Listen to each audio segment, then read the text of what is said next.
Hello friends, welcome to fundamentals of education. दोस्तों, शिक्षा के आधारभूत चैनल के रूप में आज फंडामेंटल्स ऑफ एजुकेशन के तहत हम बात करेंगे इस्लाम में शिक्षा का क्या स्वरूप है। आखिर इस्लाम धर्म में शिक्षा विषय क्या महत्वपूर्ण बातें हैं, शिक्षक शिक्षार्थी संबंध कैसा है, अनुशासन का स्वरूप क्या है। प्रत्येक धर्म शिक्षा देता है और वो कौन सी शिक्षा है, आखिर किस रूप में शिक्षा का स्वरूप उस धर्म के माध्यम से जनमानस तक जा रहा है। आज हम यही दोस्तों बातें करने जा रहे हैं। बिना देर किए आते हैं फंडामेंटल्स ऑफ एजुकेशन में। हम इस्लाम के तहत शिक्षा विषयक बातें आपके साथ दोस्तों करते हैं। आपको कहीं नहीं जाने हैं, थोड़े समय आपको इस्लाम में शिक्षा का जो स्वरूप है उसको सीखना है, समझना है। चैनल पे बने रहना है। पहली बार विजिट कर रहे हैं तो लाइक, शेयर और सब्सक्राइब भी करना है। बिना देर किए आते हैं इस्लाम में शिक्षा विषयक बातें आपको बताते हैं। दोस्तों, भारतीय गणतंत्र में हिंदू धर्म के बाद इस्लाम धर्म दूसरा सर्वाधिक प्रचलित धर्म है, जो देश की जनसंख्या का तकरीबन 15% दोस्तों हिस्सा इस्लाम धर्म को मानने वालों का है। भारत में इस्लाम के आगमन के बाद भारत के सांस्कृतिक एवं धार्मिक विरासत का एक अभिन्न अंग यह बन गया। अगर हम इस्लाम के शाब्दिक अर्थ की बात करें तो इसका तात्पर्य आत्मसमर्पण से है। इस्लाम धर्म के संस्थापक पैगंबर मोहम्मद साहब का जन्म 570 ईस्वी में अरब के मक्का नामक स्थान पर हुआ था। 40 वर्ष के आयु के बाद मोहम्मद साहब को सत्य के दिव्य दर्शन हुए। अल्लाह एकमात्र ईश्वर है और इस्लाम धर्म के प्रचार प्रसार में आपने महत्वपूर्ण भूमिका निभाया। इस्लाम ईश्वर परक धर्म है। ईश्वर की इच्छा के सामने मनुष्य की कोई शक्ति नहीं है। भारत में इस्लाम धर्म का प्रचार प्रसार 712 ईस्वी से माना जाता है। मुगलों ने भारत में सत्ता संभाली तो इस धर्म के मानने वालों में वृद्धि हुई। अब शैक्षिक विचार की बात करेंगे तो इस्लाम धर्म की शिक्षा है कि खुदा एक है और सभी मनुष्य उसके बंदे हैं। अल्लाह सच्चा ज्ञान अपने पैगंबर को देता है। अगर आप इस्लाम के अनुयायी हैं तो आप बखूबी ये जानते होंगे कि इस्लाम धर्म के अनुयायियों को 5 वक्त नमाज पढ़ना अनिवार्य है। प्रत्येक शुक्रवार को नमाज मस्जिद में पढ़ना होता है। इस्लाम के पवित्र महीने रमज़ान में सूर्योदय से सूर्यास्त तक व्रत रखना चाहिए। इस्लाम में शरीयत विधि धर्मशास्त्र से है। यह कानून कुरान शरीफ तथा हदीस के विवरणों पर आधारित होती है। इस्लाम ने हर क्षेत्र में भारतीय संस्कृति को प्रभावित किया। अगर हम शिक्षा के संप्रदाय की बात करें, जो कि इस एजुकेशन चैनल के तहत हम करने जा रहे हैं, कि इस्लाम धर्म दर्शन में ज्ञान प्राप्ति पर बल दिया गया। दुनिया के सभी मनुष्यों ने ज्ञान को जीवन का प्रकाश समझा और अंतिम उद्देश्यों तक पहुंचने का सफल प्रयास भी किया। इसी को शिक्षा की संज्ञा दी गई। शिक्षा की यही धारणा इस्लामी शिक्षा दर्शन में मिलती है। कुरान की शुरुआत ईश्वर की प्रार्थना से होती है, जिसमें सही मार्ग पर चलने की अवधारणा है। इस्लाम में शिक्षा का अर्थ इल्म, ज्ञान व हिदायत से लिया गया है, जो पैगंबर से प्राप्त हो। यहाँ पर शिक्षा का अर्थ कुरान में लिखा गया इल्म या ज्ञान ही, जिसे पढ़ने, सीखने, धारण करने और व्यवहार में प्रयोग करने का समन्वित नाम ही शिक्षा है। इस दृष्टि से शिक्षा एक संकुचित अर्थ रखती है, धार्मिक ज्ञान। कुरान के शब्दों में सांसारिक ज्ञान धार्मिक ज्ञान में निहित पाया जाता है और शिक्षा इस प्रकार धार्मिक और सांसारिक दोनों प्रकार का ज्ञान है और इसे ग्रहण करना मनुष्य का कर्तव्य है। शिक्षा का तात्पर्य संस्कृत से है। कुछ ऐसा विचार कुरान के पहले इंजील की विभिन्न आयतों में मिलता है। संस्कारों की शुद्ध ही संस्कृति है। इसमें इस्लाम धर्म के अनुसार अपने को अल्लाह को सौंप देना, सत्कर्मी होना, इल्म पाना, पवित्र और संयमी होना, अपने किए हुए को याद रखना, बुरे कार्यों के लिए पश्चाताप करना, जमात के साथ रहना, ज़कात देना, नमाज पढ़ना, हज करना, जुल्म ना करना और अपनी रक्षा के लिए तैयार रहना, सबसे काम लेना आदि होना चाहिए। इस दृष्टि से शिक्षा बौद्धिक, भावनात्मक, नैतिक, धार्मिक और सामाजिक संस्कारों या गुणों को धारण करना ही संस्कृति है। शिक्षा का अर्थ इस्लामी दर्शन के अनुसार व्यापक समझा जाना चाहिए। संस्कृति वस्तुतः जीवन की सब गतिविधियों का समुच्चय है और शिक्षा जीवन के सभी अनुमानों का समुच्चय अर्थात कुल योग है। इस प्रकार से शिक्षा और संस्कृति समानार्थी हुए जो इस्लामी दर्शन के अनुसार मान्य समझा जा सकता है। इस्लाम शिक्षा को ज्ञान के समकक्ष मानता है और इसे अधिक महत्व देता है। उक्त विचारों से स्पष्ट है कि शिक्षा का अर्थ इल्म, ज्ञान और हिदायत है जो ईश्वर से प्राप्त हो या पैगंबर से प्राप्त हो। शिक्षा का उद्देश्य इस्लामी दर्शन के अनुसार शिक्षा के उद्देश्य निम्नलिखित हैं। ज्ञान प्राप्ति का उद्देश्य, मुस्लिम शिक्षा का पहला उद्देश्य ज्ञान की प्राप्तियाँ। पैगंबरों के अनुसार ज्ञान का अर्थ जानना अनिवार्य है। हज़रत मोहम्मद साहब ने ज्ञान को अमृत बताया और प्रत्येक मुसलमान बच्चे से ज्ञानार्जन की आशा व्यक्त की। उन्होंने धर्म, अधर्म, कर्तव्य और अकर्तव्य में विभेद करने के लिए अपने धर्म के अनुयायियों को ज्ञान प्राप्त करने की सलाह दिया।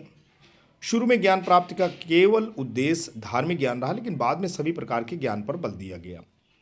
इस्लाम धर्म का प्रचार प्रसार करना। मुस्लिम शिक्षा का दूसरा उद्देश्य इस्लाम के बंदों में इस्लाम धर्म का प्रचार करना था। यह मुस्लिमों का एक प्रमुख कर्तव्य माना गया। वे इस्लाम के प्रचार को सवाब पूर्ण मानते हैं। उनका विश्वास है कि धर्म का प्रचार करने वाला ही गाजी होता है। भारत के मुस्लिम शासकों में अनेक विधियों की शिक्षा को स्थान मिला। इसके द्वारा भारत इस्लाम का पर्याप्त प्रचार किया। मकतबों में अध्ययन काल के प्रारंभ से ही कुरान की शिक्षा दी जाती थी और इस प्रकार छात्रों को इस्लाम के आधारभूत सिद्धांतों से परिचित कराया जाता था। मदरसों में भी धर्म, दर्शन, साहित्य तथा इतिहास के रूप में इस्लाम का प्रचार प्रचुर मात्रा में किया गया।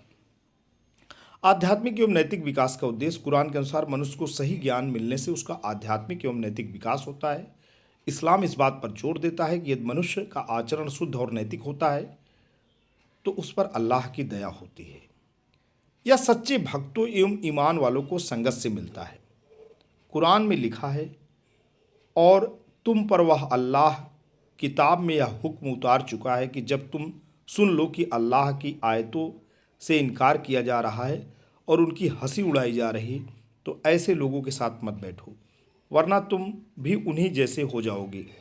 बेशक अल्लाह मुताफिकों और काफिरी सबको दो ज़रब में एक जगह जमा करेगा। आगे कुरान की आयतों में उल्लेख है, मुताफिक, काफिर और अल्लाह में ईमान न रखने वालों को नरक के सबसे नीचे दर्जे आग में रखा जाता है। उपरोक्त कथनों से स्पष्ट है कि कुरान इस्लाम की शिक्षा का लक्ष्य धार्मिक, नैतिक और आध्यात्मिक विकास है। सामाजिक विकास का उद्देश्य, सामाजिक विकास इस्लाम शिक्षा का एक प्रमुख उद्देश्य है। शिक्षा के द्वारा सामाजिक विकास कुछ व्यवहारों में किया जाता है। इस्लाम धर्म रोज़ा, नमाज, ज़कात, हज, अल्लाह और उसके पैगंबर में विश्वास पर बल देता है। इन सभी व्यवहारों, कर्तव्यों से सामाजिक भावना दृढ़ होती है। इसमें मुस्लिम समाज का दृढ़ संगठन होता है। इस प्रकार ऐसी भावना का विकास औपचारिक और अनौपचारिक दोनों प्रकार की शिक्षा का लक्ष्य कहा जा सकता है। व्यवहारिक तौर पर जो अनौपचारिक शिक्षा का प्रतिदिन के जीवन में सामूहिक खान पान, रहन सहन और तरीकों से मिलती है, उसके द्वारा सबसे अधिक सामाजिक विकास संभव होता है। मुस्लिम संस्कृति का संरक्षण और प्रसार, मुस्लिम शासक अपने धर्म का प्रचार करने के साथ अपनी संस्कृति का संरक्षण और प्रसार करना चाहते थे। इस प्रकार प्रसार और संरक्षण का साधन वे शिक्षा को मानते थे। प्रत्येक सामाजिक संगठन के सदस्यों के लिए कुछ नियम संस्कार होते हैं जिसके अनुपालन से उसकी संस्कृति का निर्माण होता है। कुरान की आयतों में हरम, हलाल, भक्ष, अभक्ष, जीवन के नियम, संयम, आचरण, सलूक के तौर तरीके, कानून, शासन के ढंग भी दिए गए हैं। इस प्रकार की समस्त गतिविधियां कुरान में बताई गई हैं।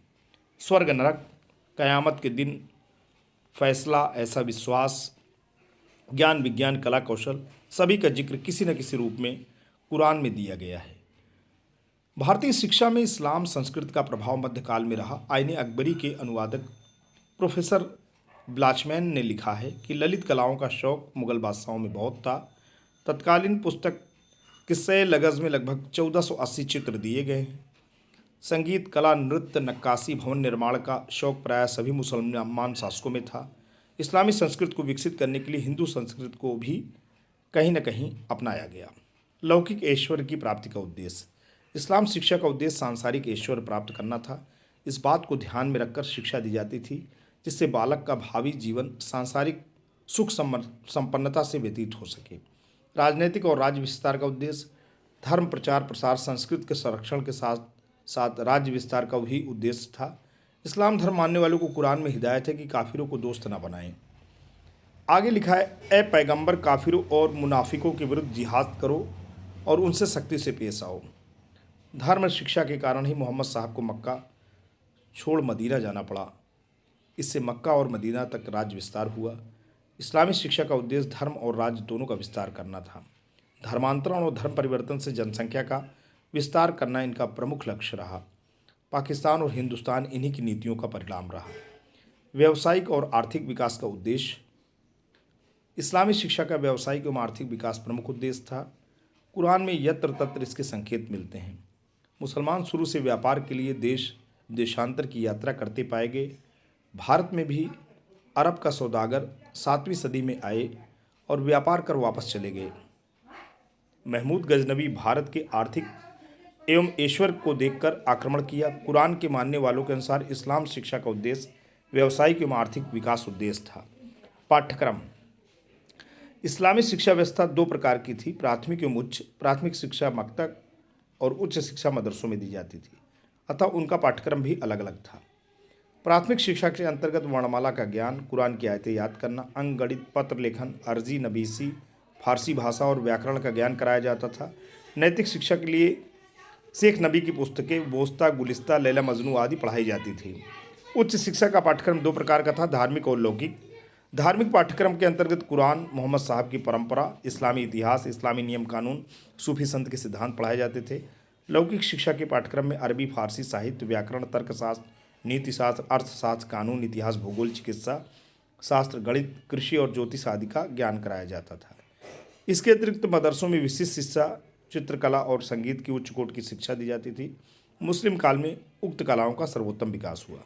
शिक्षण विधियाँ। इस्लामी दर्शन की निम्नलिखित शिक्षण विधियाँ हैं। उपदेश विधि। समस्त कुरान एक प्रकार का उपदेश है और उसको देने के लिए पैगंबर और ज्ञानी पुरुष बनाए गए। यह इस्लामी शिक्षा की प्रमुख विधि है। कुरान की आयतों में इनका उल्लेख हुआ है। इस्लामी जलसा के कार्यक्रम के दौरान कुरान में उल्लिखित धार्मिक उपदेशों का ज्ञान प्रसार करते थे। मदरसों में उपदेशात्मक ज्ञान, धार्मिक शिक्षा एवं संस्कृत का आधार मानकर उस्ताद करते थे। शागिर्द बड़े ध्यान से इनके उपदेशों को आत्मसात करते थे। सचेतन अनुकरण विधि। इस्लामी शिक्षा की दूसरी प्रमुख विधि सचेतन अनुकरण विधि है। यह अनुकरण शुरू की शिक्षा से ही होता है। शुरू से कुरान की आयतें रटाई जाती हैं। इस घटना के साथ ही यह अल्लाह से प्रार्थना स्वरूप है। नमाज में भी इसका अनुकरण विधि का प्रयोग किया जाता है, जो इस्लामी दर्शन के मानने वालों के जीवन का एक अभिन्न अंग है। पुस्तक अध्ययन विधि। इस्लामी शिक्षा का आरंभ पुस्तक अध्ययन से ही होता है, जबकि चंद कलमा का पाठ रब्बानी उल्मा के द्वारा कराया जाता है। बाद में धर्म जिज्ञासा की पूर्ति हेतु व्यक्ति स्वयं ही कुरान एवं अन्य ग्रंथों का अध्ययन करता है। यह उच्च शिक्षा के स्तर पर प्रयुक्त होती है।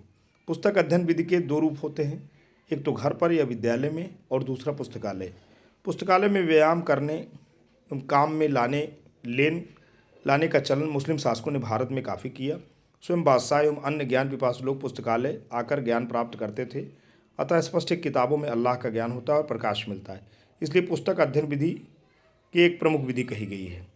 व्याख्यान विधि। इस्लामी शिक्षा मकतब एवं मदरसे में दी जाती है। मकतब वह स्थान है जहाँ किताब पढ़ी लिखी जाती है और मदरसा वह स्थान है जहाँ दरस अर्थात व्याख्यान दिया जाता है। ऐसी व्याख्यान इस्लामी ज्ञान से ही नहीं, सांसारिक ज्ञान से संबंधित होते थे, इसलिए सांसारिक शिक्षा देने के लिए ही मदरसे बने और उनमें उच्च शिक्षा की व्यवस्था थी। व्याख्या, तर्क एवं समीक्षा विधि। इस्लाम धर्म की विभिन्न संप्रदाय जैसे मौतजला, करामी, अशअरी, ब्रह्मवादी, सूफी, रहस्यवादी, वस्तुवादी, धर्मवादी आदि, और इन संप्रदायों के समर्थकों ने इस्लामी दर्शन को विभिन्न दृष्टियों से स्पष्ट करने में व्याख्या, तर्क एवं समीक्षा विधि का प्रयोग किया। इससे इस्लामी दर्शन का प्रसार हुआ। यूरोप के विभिन्न देशों में भी प्रचार प्रसार का अवसर मिला। इसमें इस्लामी धर्म दर्शन संप्रदाय की विभिन्न ढंग से व्याख्या हुई। व्याख्या में तर्क एवं समीक्षा की तकनीकें अपनाई गई। इस्लामी शिक्षा में इन विधियों का प्रयोग किया गया। समारोह एवं यात्रा विधि। इस्लामी धर्म की शिक्षा समारोह एवं यात्रा विधि से दी जाती थी। मस्जिद, ईदगाह, तीर्थ स्थान पर एकत्रित होकर शिक्षा लेने देने का कार्यक्रम होता था। कथा वार्ता के समारोह में इस्लामी शिक्षा दी जाती थी। विभिन्न संप्रदायों ने विभिन्न स्थानों की यात्रा में इस्लामी शिक्षा दी जाती थी। अजमेर शरीफ, फतेहपुर सीकरी, बहराइच में लोग इस्लामी शिक्षा देने के लिए जाते हैं। इस तरह के मेले प्रायः मज़ारों पर हर एक जगह होते थे। ईद, बकरीद, मुहर्रम, बारह वफात आदि उत्सवों में समारोह होते थे और इनसे मुसलमानों को शिक्षा मिलती थी। व्यवहारिक विधि। इस्लामी शिक्षा में व्यवहारिक विधि का प्रयोग होता था। व्यवहारिक विधि विभिन्न प्रकार की व्यावसायिक कौशल संबंधी शिक्षा देने में प्रयुक्त होती है। नमाज की क्रिया, यात्रा की क्रिया, धर्मोत्सवों की क्रिया, उत्पादन की क्रिया, उपदेश व धर्म प्रचार की क्रिया, सैनिक शिक्षा की क्रिया सभी व्यवहारिक विधि के अंतर्गत आती है।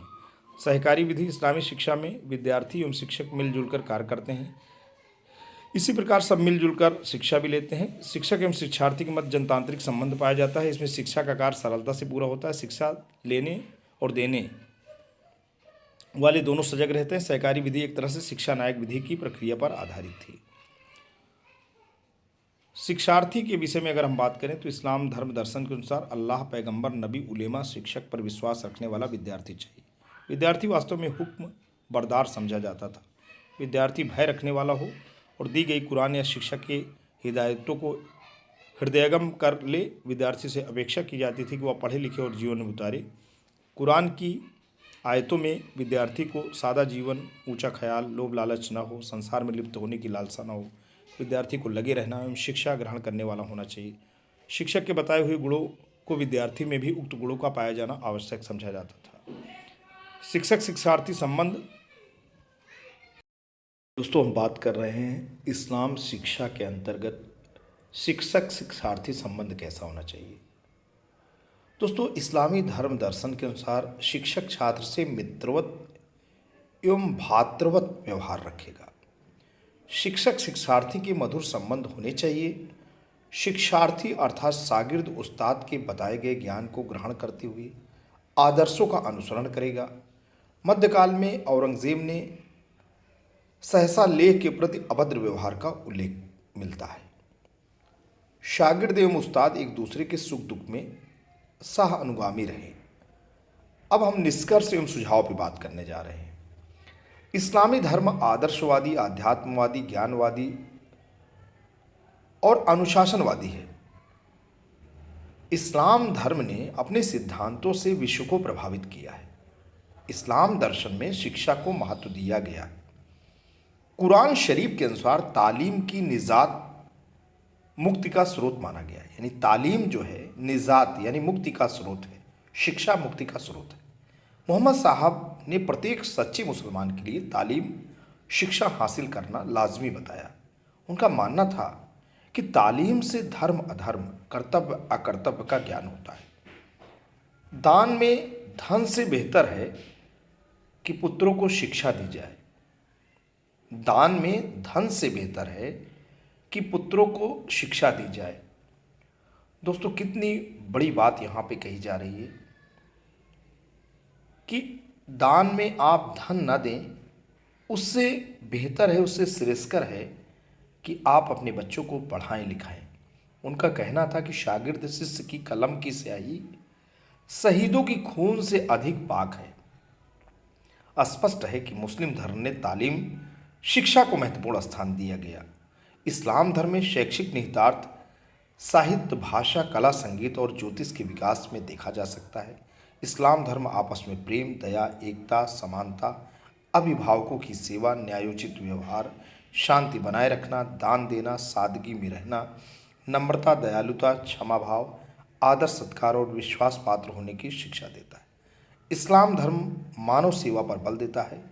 इस्लाम शिक्षा भारतीय, तो दोस्तों यहाँ पे हो रही बात कि जो भारतीय जो शिक्षा है उसमें इस्लाम की जो भूमिका है वो बहुत ही महत्वपूर्ण है और भारतीय जो धर्म दर्शन है उसको इस्लाम ने किसी न किसी प्रकार से प्रभावित भी किया है। तो दोस्तों आज के लिए इतना ही। हमने बात किया इस्लाम में छात्र, अध्यापक और शिक्षा का स्वरूप क्या है। आशा करता हूँ कि ये वीडियो और प्रस्तुति आपको रोचक लगी है। फंडामेंटल्स ऑफ एजुकेशन आपका अपना चैनल है, ऐसे ही आप चैनल से जुड़े रहें, इसे लाइक, शेयर और सब्सक्राइब करें। हम आपके लिए नए नए शैक्षिक टॉपिक पे वीडियोस लेके आते रहेंगे और आपके ज्ञान को वृहद विस्तृत करते रहेंगे। आज के लिए इतना ही। जल्द एक नए शैक्षिक वीडियो के साथ पुनः मिलते हैं। तब तक के लिए जय हिंद, वंदे मातरम।